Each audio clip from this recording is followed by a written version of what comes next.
बिस्मिल्लाहिर्रहमानिर्रहीम। अस्सलाम वालेकुम नाज़रीन, आप यूट्यूब चैनल देख रहे हैं। मैं इमरान खान हूँ। ताज़ा खबरें आपके साथ में शेयर कर देता हूँ। सबसे पहले साइफ़र केस के अंदर पाकिस्तान तहरीक इंसाफ ने एक अहम फ़ैसला किया है, क्योंकि अब ये मामला अमेरिका के अंदर उठा है, वहाँ पे आवाज़ें कसी गई हैं और डोनाल्ड लू के साथ यानी उसके जवाबात से वहाँ लोग मुतमईन नहीं थे। बल्कि डोनाल्ड लू ने यह भी कहा कि पाकिस्तान के अंदर धांधली हुई है। यानी उन्होंने साफ कहा कि फ्री एंड फेयर इलेक्शन के बारे में उन्होंने कभी बात नहीं की, बल्कि वो जो इरेगुलरिटीज़ हैं उनकी बुनियाद के ऊपर चाहते हैं कि पाकिस्तान में दोबारा से पोलिंग करवाई जाए। जहाँ पे इरेगुलरिटीज़ हुई हैं वहाँ पे दोबारा पोलिंग करवाई जाए। तो डोनाल्ड लू के ये कहने के बाद एक सिचुएशन दोबारा से फ्लेयर अप हुई है अमेरिका के अंदर। पाकिस्तान तहरीक इंसाफ ने ये बड़ी कामयाबी हासिल की है एक नुक्ता नज़र से अगर आप इसको देखें तो। दूसरा, पाकिस्तान तहरीक इंसाफ के बेशतर लोगों ने ये उम्मीद बांध रखी है कि जब डोनाल्ड ट्रंप आएगा तो अमेरिका में पाकिस्तान के लिए सिचुएशन तब्दील हो जाएगी। तो एक बात मैं आपको बड़ी क्लियर बता दूं कि डोनाल्ड ट्रंप, इसके बारे में कुछ चीज़ें बड़ी मशहूर हैं, मैं इसके ऊपर अलग से एक वीलॉग करूंगा। मैं आपको बताऊंगा कि डोनाल्ड ट्रंप में और जो बाइडन में फ़र्क क्या है, पाकिस्तान के बारे में इन दोनों की शख्सियत में क्या फ़र्क है, दुनिया के बारे में इन दोनों का नज़रिया क्या है और ये दोनों किस तरीके से टैकल करना चाहते हैं आलमी मसाइल को। तो इन दोनों में बहुत फ़र्क है। डोनाल्ड ट्रंप ने मिसाल के तौर पे मैं आपको ये बताता हूँ कि अपने दौरे हुकूमत में एक भी नई जंग शुरू नहीं की। ये बड़े लंबे अरसे के बाद कोई अमरीकी सदर आया जिसने अपने दौर में कोई नई जंग की शुरुआत नहीं की, बल्कि उसने जंगों के खात्मे का ऐलान किया और जंगों के खात्मे की तरफ अमेरिका को लेकर गया। लेकिन साथ ही साथ उसने कुछ ऐसे इक़दामात किए जो ख़ास तौर पर ज़बानी कलामी ज़्यादा थे, लेकिन एंटी मुस्लिम है उसका वोट, बहुत राइट विंग है वो लोग, मुसलमानों को पसंद नहीं करते, मुसलमानों के ख़िलाफ़ वो आवाज़ उठाते हैं। इस्लामोफोबिया का बड़ा इशू है डोनाल्ड ट्रंप और उनकी पार्टी में। लेकिन पाकिस्तान में कुछ लोग ये उम्मीद बांध रहे हैं कि इमरान खान के लिए जो हालात जो बाइडन के दौर में मुश्किल हो गए थे वो शायद डोनाल्ड ट्रंप के दौर में मुश्किल नहीं होंगे। और उसकी वजह ये बताई जा रही है कि इमरान खान के डोनाल्ड ट्रंप के साथ कोई ज़ाती नौइयत के ताल्लुकात हैं। डोनाल्ड ट्रंप ने 2-3 मौक़ों पर इमरान खान को बड़े अच्छे अल्फाज में मुखातिब किया है। इमरान खान साहब के वज़ारत उज़्मा से उतरने के बाद भी जब डोनाल्ड ट्रंप ने इमरान खान के बारे में बात की तो वो अल्फाज अच्छे थे, यानी वो इमरान खान की कदर करते हैं। लेकिन ये मुमकिन नहीं है, यानी अगर आप पूरी उम्मीद बांध लें इस बात से कि डोनाल्ड ट्रंप आते ही पाकिस्तान की हुकूमत पे चढ़ाई कर देंगे और वो ये कहेंगे कि इमरान खान के साथ ज़्यादती हुई है, यहाँ पे इंसाफ किया जाए, तो ऐसा मैं आपको बताऊं कि ऐसा अचानक होगा नहीं।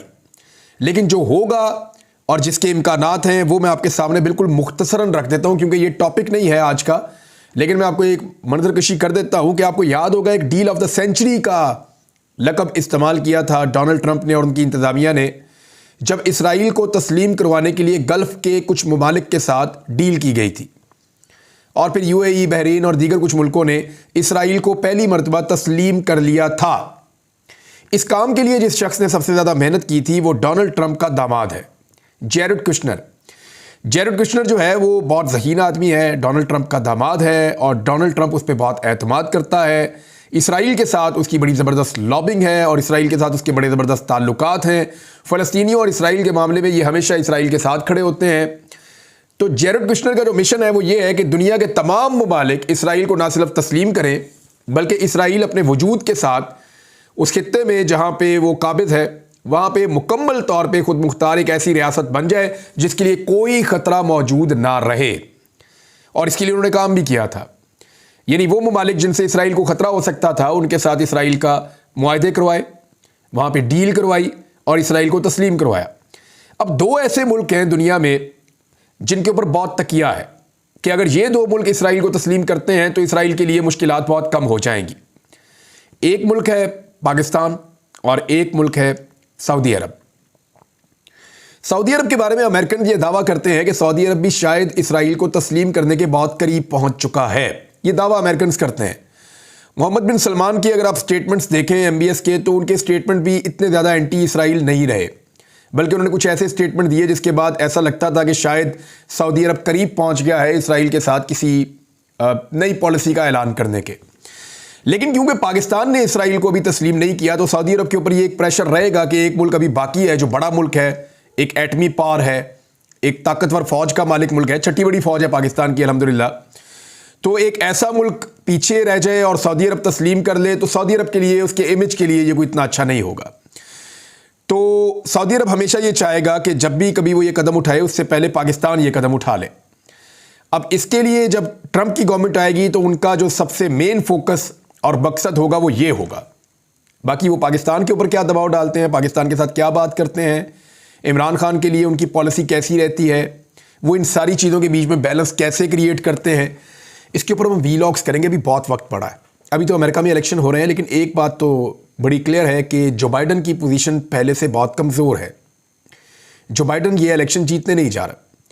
जहाँ तक बात है ट्रंप की, तो ट्रंप कम से कम इमरान खान से दुश्मनी नहीं रखता, लेकिन जो बाइडन का जो तर्ज अमल था इमरान खान के बारे में, वो ऐसा महसूस होता है जैसे वो इमरान खान को पसंद नहीं करते। राब्ता ही नहीं किया, बातचीत भी नहीं हुई। तो इन चीज़ों की वजह से एक तासुर बना कि जो बाइडन इमरान खान को पसंद नहीं करते। दूसरी तरफ डोनाल्ड ट्रंप ने यह तासुर अपने बयानात से बनाया कि वो इमरान खान को पसंद करते हैं, और कम से कम अगर पसंद नहीं करते तो इमरान खान के दुश्मन नहीं है या उनके मुखालिफ नहीं है। इस बुनियाद पे भी पाकिस्तान तहरीक इंसाफ ने एक उम्मीद बांधी हुई है। लेकिन तहरीक इंसाफ की जो क़यादत अमेरिका में मौजूद है, स्पेशली डॉक्टर्स का ग्रुप है, डॉक्टर आसिफ और दीगर लोग, ये बड़े पढ़े लिखे लोग हैं, पाकिस्तान का इन्होंने बड़ा नाम रोशन किया है। इन लोगों ने बड़ी मेहनत के साथ ये सारा मामला उठाया अमेरिका में, और इसके ऊपर उन्होंने बड़े ज़ोरदार तरीके से आवाज़ उठाने के बाद इस मामले को वहाँ तक पहुँचाया कि जिसका कुछ फ़ायदा पाकिस्तान तहरीक इंसाफ को हुआ। तो बड़ी कामयाबी से पाकिस्तान तहरीक इंसाफ ने अमेरिका में ये बावर करवा दिया, और अमेरिका के अंदर से ये आवाज़ भी उठी कि पाकिस्तान में धांधली हुई है, और जो इंतखाबात के नताइज हैं उनके अंदर बहुत बड़े पैमाने पर बेज़ाब्तियाँ हैं, और उनको दुरुस्त किया जाए। ये मुतालबा भी वहाँ से सामने आ गया। दीगर चीज़ें भी हो रही हैं, और ये डेवलपमेंट्स अभी चल रही हैं। और उसके बाद अमेरिका में जो ऐवान नुमाइंदगान की खारजा अमूर की कमेटी है, वहाँ पे एक करारदाद पेश की गई। करारदाद के अंदर क्या था वो मैं आपको बताता हूँ, लेकिन ये ज़ीरो के मुकाबले में 50 वोटों के साथ मुतफ़िक़ा तौर पे करारदाद मंजूर कर ली गई है। ये पाकिस्तान के हवाले से करारदाद है। अब इसमें जो अहम चीज़ें हैं उनमें एक ये है कि पाकिस्तान में जमहूरियत, इंसानी हुकूक और कानून की पासदारी से मुताल्लिक ये करारदाद है। यानी पाकिस्तान में जमहूरियत और शफाफ इंतखाबात के लिए हमायत ज़ाहिर करती है ये करारदाद, और जो अवाम की मर्ज़ी की अक्कासी करती हो, और साफ़ शफाफ तहकीकात की जाएँ इंतखाबात के हवाले से। जो बेज़ाब्तियाँ हैं उनमें ये भी मुतालबा किया गया है। साथ ही साथ इस करारदाद के अंदर ये भी कहा गया कि इलेक्शन में बाद सियासी रहनुमाओं के लिए लेवल प्लेइंग फील्ड ना होने की इसके अंदर शिकायत मौजूद है। वर्कर्स की पकड़ दकड़ की गई, वो भी कहा गया। इंटरनेट और मोबाइल फ़ोन सर्विस की बंदिश की गई। मीडिया पर पाबंदियाँ लगाई गई। सहाफ़ियों को, बिलखसूस ख़वातीन सहाफ़ियों को भी हरासा किया गया, और इस किस्म के बहुत सारे सवालात इस करारदाद के अंदर उठाए गए हैं। और करारदाद में मुतालबा किया गया कि पाकिस्तान के इंतखाबात में मुदाखलत और बेज़ाब्तियों की तहकीकात करवाई जाए। इस पस मंज़र में पाकिस्तान के अंदर मजहबी अक़लियतों के हुकूक, मुल्क में जबरी तब्दीली मज़हब और तौहीन मज़हब के कवानीन से मुताल्लिक़ तशवीश का इज़हार किया गया। बाकी चीज़ें हैं वो पहले से भी होती हैं, लेकिन मेन फोकस जो है वो इलेक्शन का है, और इलेक्शन के दौरान जो कुछ हुआ वो सारा कुछ इसके अंदर मौजूद है। ये करारदाद 50-0 की जो है वो एक रेशो के साथ, यानी एक तरफ 0 वोट है, एक तरफ 50 वोट है। तो ये करारदाद मंजूर हो गई है अमेरिका के ऐवान नुमाइंदगान की खारजा अमूर की कमेटी के अंदर। अब एक और चीज़ हो रही है, एक तरफ अमेरिका में एक करारदाद पेश हो रही है, दूसरी तरफ पाकिस्तान में क्या गेम हो रही है जो इलेक्शन कमीशन ऑफ पाकिस्तान डाल रहा है। इस वक्त जब मैं और आप बात कर रहे हैं तो अब भी पाकिस्तान में लगभग 1 दर्जन से लगभग सीटें ऐसी हैं जिन पे पाकिस्तान तहरीक इंसाफ के उम्मीदवारों को हटाकर PMLN के उम्मीदवारों को लाने का प्रोग्राम तरतीब दिया जा रहा है। ये वो सीटें हैं जहाँ पे चंद हज़ार का फ़र्क है, 10,000, 5,000, 8,000, हालांकि ये ठीक ठाक फ़र्क होता है, लेकिन इन सीटों के ऊपर पाकिस्तान तहरीक इंसाफ के जीते हुए उम्मीदवारों को बाहर किया जाएगा, और ये इलेक्शन कमीशन कर रहा है। यानी अगर पाकिस्तान तहरीक इंसाफ कोई दरख्वास्त देती है रीकाउंटिंग की, या वो कहती है कि दोबारा काउंटिंग की जाए, तो इलेक्शन कमीशन इंटरटेन ही नहीं करता, कहता है जाओ जाके ट्रिब्यूनल में बात करो। और जब PMLN दरख्वास्त देती है तो फौरी तौर पर रीकाउंटिंग शुरू करवा देते हैं उनकी फरमाइश के ऊपर, और रीकाउंटिंग के अंदर वो सीट यहाँ से वहाँ चली जाती है। अब मिसाल के तौर पे 2 सीटों का डाटा मेरे सामने मौजूद है, और ये बड़ा इंटरेस्टिंग डाटा है, मैं आपके साथ शेयर करता हूँ। इसमें एक सीट तो जनाब लोधरा की है। यहाँ पे पहले जो नताइज आए वो मुख्तलिफ थे, और अब जो नताइज आए वो मुख्तलिफ हैं। जो लेटेस्ट नताइज आए हैं उसके अंदर PMLN के उम्मीदवार को जितवा दिया गया है, और जो PTI के उम्मीदवार थे उनको बाहर कर दिया गया है। यानी पहले जो पाकिस्तान तहरीक इंसाफ के उम्मीदवार थे राना मोहम्मद अफजल नून, वो जीत चुके थे, और अब्दुर्रहमान खान कांजू जो है वो हार गए थे। अब कांजू साहब PMLN के जीत गए हैं, जबकि पाकिस्तान तहरीक इंसाफ के हमायत याफ्ता आज़ाद उम्मीदवार हार गए हैं। और इनके वोटों को 1,35,000 से कम करके 1,20,000 कर दिया गया, जबकि नून लीग के उम्मीदवार जो है उनके वोटों को इस तरह ही बढ़ा के 14,000 वोट ज़ाया करने पड़े हैं नून लीग के उम्मीदवार को जिताने के लिए इलेक्शन कमीशन ऑफ पाकिस्तान को, तो उन्होंने कर दिए। और 3.25 लाख वोट 4-5 घंटों के अंदर आरओ साहब ने गिन भी लिए। 3.25 लाख वोट गिन लिए आरओ साहब ने। 1-1 रुपए वाले नोट हो ना 3.25 लाख, तो वो नहीं गिने जाते, तो उन्होंने वोट भी गिन लिए और ये भी देख लिया कि किस वोट के ऊपर किसका ठप्पा लगा हुआ है। यानी हैरत होती है मुझे, कोई मशीन भी नहीं गिन सकती इतनी तेज, जितनी तेज जो है वो आरओ साहब ने 4-5 घंटे के अंदर।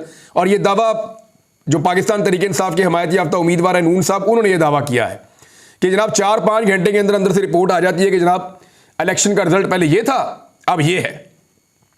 14,000 वोट जाया करने हो ना तो 4-5 घंटे में वो नहीं होते, उसके पीछे कई रातें लगती हैं, कई दिन लगते हैं। बहरहाल जैसे भी किया उन्होंने ये कर दिया। एक ये नशिस्त है, उसके अलावा एक और सीट है NA 81, यहां से भी पाकिस्तान तहरीक इंसाफ के जो उम्मीदवार जीते थे उनको फारिग करने के बाद PMLN के नारा साहब हैं उनको ये सीट दे दी गई है। तो 2 नशिस्तें PMLN को ये मिल गई हैं, जबकि इसके अलावा उनको कुछ और भी सीटें जो है खवातीन की मखसूस नशिस्तें इसके तनासब से फिर दी जाएंगी ताकि उनकी सीटें बढ़ जाएं। 224 का टारगेट है वो पूरा करना, और कुछ पाकिस्तान पीपल्स पार्टी को जो उनकी एक कैपेसिटी है पीपल्स पार्टी की ब्लैकमेल करने की, उससे भी पीपल्स पार्टी को बाहर निकालना है ताकि वो PMLN को ब्लैकमेल ना कर सके। है तो ये नूरा कुश्ती, लेकिन इस नूरा कुश्ती में PMLN को ज्यादा ब्लैकमेल ना किया जा सके और PMLN को ज्यादा से ज्यादा सीटें दिलवाई जा रही हैं। जो सीटें आजाद उम्मीदवार पाकिस्तान तहरीक इंसाफ के जीते थे उनके तनासुब से मखसूस नशिस्तें PTI को मिलनी चाहिए थी, वो भी PMLN को दी जा रही हैं ताकि जितनी ज्यादा हो सके उनके पास तादाद बन जाए और शहबाज शरीफ साहब को कोई प्रॉब्लम ना आए। एक और बड़ी खबर यह है नाज़रीन के सुप्रीम कोर्ट में जो फौजी अदालतों के खिलाफ इंट्रा कोर्ट अपीलें समाअत के लिए मुकर्रर कर दी गई हैं। एक बड़ा अहम मामला है। सुप्रीम कोर्ट ने फौजी अदालतों के खिलाफ इंट्रा कोर्ट अपीलें समाअत के लिए मुकर्रर कर दी। सुप्रीम कोर्ट 25 मार्च को अपीलों पर समाअत करेगी और इसके लिए 6 जजेस पर मुश्तमिल एक बेंच तश्कील दिया गया है और सरबराही करेंगे जस्टिस अमीनुद्दीन खान साहब। अब ये देखते हैं कि इसका नतीजा क्या निकलता है। लेकिन एक चीज़ और बड़ी खौफनाक पाकिस्तान में हो रही है, दहशतगर्दी के वाक़यात में इजाफा होता चला जा रहा है। हालांकि पाकिस्तान की जो सिक्योरिटी फोर्सेस हैं वो डटकर मुकाबला कर रही हैं, चाहे वाक़यात गवादर में हो, चाहे वाक़यात DI खान में हो, चाहे वाक़यात पाकिस्तान के दीगर इलाकों में हो, तो लॉ इन्फोर्समेंट मुकाबला कर रही है। पाकिस्तान की फ़ौज जो है वो मुकाबला कर रही है दहशतगर्दों का। लेकिन ये अचानक से एकदम ऐसा नज़र आना शुरू हुआ कि दहशतगर्दों के अटैक बढ़ गए हैं और इसके रद्द-ए-अमल में पाकिस्तान ने एक ऑपरेशन भी किया है और उस ऑपरेशन के ऊपर कुछ उंगलियां भी उठाई जा रही हैं। लेकिन मैं कुछ तफसील थोड़ी सी आपके सामने रख देता हूं। डेरा इस्माइल खान में जो लेटेस्ट वाकया है उसमें सिक्योरिटी फोर्सेज के काफिले पर खुद कुछ हमला हुआ है। उसमें 2 जवान पाकिस्तान फौज के शहीद हुए हैं। ISPR की इंफॉर्मेशन के मुताबिक इंतहाई अफसोसनाक और बुज़दिलाना वाकया है और इनका सद्देबाब इस वक्त बहुत ज़रूरी हो चुका है।